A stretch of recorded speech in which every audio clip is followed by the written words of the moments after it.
Orang banyak kripto itu mayoritas apa? Menurut gue scam. Saham itu adalah ilusi semata.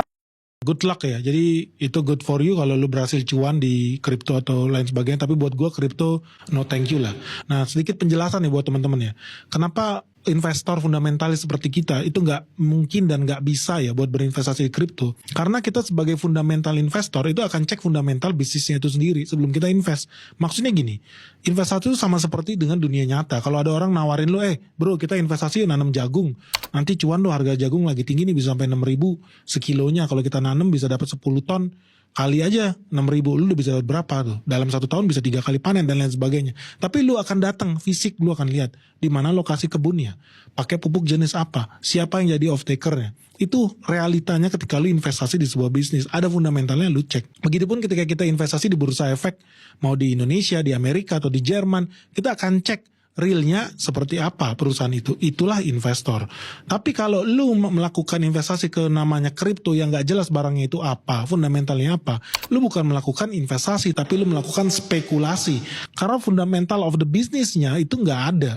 Contoh ya, lu investasi di Bitcoin. Dari semua kripto mungkin menurut gue yang paling penting ya Bitcoin lah. Tapi bisnisnya apa? Gak ada. Lu hanya berharap ketika lu beli itu di harga $1.000, akan ada orang lainnya akan beli itu seharga $1.200. Itu bukan investasi, itu spekulasi dan lu ngarep. Dan sebagai fundamental investor, nggak ada yang bisa kita analisis buat apa. Nggak ada fundamental bisnisnya buat apa. Jadi itu sebuah mental block. Ya mungkin itu orang bilang sebuah kelemahan ya, atau kekurangan bagi seorang investor sejati. Nggak bisa masuk ke situ. Karena apa? Kita investor bukan spekulator. Kita melakukan investasi bukan spekulasi. Fundamental bisnisnya nggak ada. Apa yang lu mau analisa? Naik turunnya murni hanya karena crowd, harapan. Orang jual harapan, orang jual ekspektasi, makin banyak yang beli, makin banyak jual, hanya itu. Tapi fundamental bisnisnya nggak ada. Apa yang lu mau cek? Lalu orang banyak kripto itu mayoritas apa? Menurut gue scam. Ya kalau lu seandainya bisa profit di situ, ya pak memang itu scam tapi saya profit di situ, ya itu ya buat lu. Tapi itu bukan buat gua. Gua nggak peduli lu mau cuan 1.000%, 20.000%, apa 3 juta persen sekalipun, ya it's your business. Silakan kalau lu cuan di situ. Gua jauh lebih aman, gua jauh lebih merasa nyaman melakukan investasi di perusahaan emiten yang gua suka, yang bisnisnya gua kenal, gua pahami. Walaupun gua cuma bisa cuan 500%, 800%, ya gua sih bersyukur aja. Nggak mesti gua untung 2.000%, 2 juta persen. Kalau lu bisa dapat segitu dari kripto, ya good for you. Tapi buat gua enggak.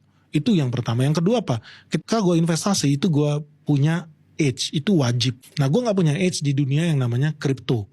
Gue gak tahu cryptocurrency, gue gak tahu apa itu teknologinya segala macam. So gue tidak akan melakukan investasi di hal yang gue tidak pahami. Dan terserah lu mau bilang apa, tapi gue tidak mau pahami. Karena menurut gue itu tidak realistis, itu scam. Bahkan banyak ahli-ahli kripto pun yang bilang itu scam. So buat gue no thank you. Tapi kalau lu merasa itu hal yang baik untuk lu lakukan, duit lu, silakan lu lakukan apa yang terbaik menurut lu. Tapi buat gua, selama gua tidak bisa mengerti bisnisnya, tidak mengerti apa itu teknologinya, masa depannya seperti apa, menurut gua itu murni judi. Itu murni spekulasi. Because there is no underlying business, there is no underlying of the asset dan lu invest. Real. Oke, itu bukan investasi, itu katanya sebagai pengganti uang. Ya coba lu tanyalah orang-orang yang kerja di perusahaan kripto itu digaji pakai uang apa pakai kripto. Kalau lu benar-benar percaya sama kripto, lu minta dong gaji lu dibayar 100% pakai kripto. Berani lu. Bahkan kemarin gue habis interview orang, dia kerja di salah satu perusahaan kripto terbesar di Kanada, bikin teknologi berdasarkan blockchain, teknologi kayak Google Drive ya, tapi pakai blockchain. Gue tanya, jadi lu percaya sama kripto? Iya, percaya banget. Jadi lu mau gaji lu dibayar pakai kripto? Enggak mau dong. Maunya pakai duit asli dong. Lah, berarti kripto bukan duit asli dong. Lalu jawab sendiri, gue hanya bisa melakukan investasi di bisnis di hal yang gue ketahui. Di luar itu gue menganggap itu spekulasi dan gue tidak mau berspekulasi. Semoga cukup jelas.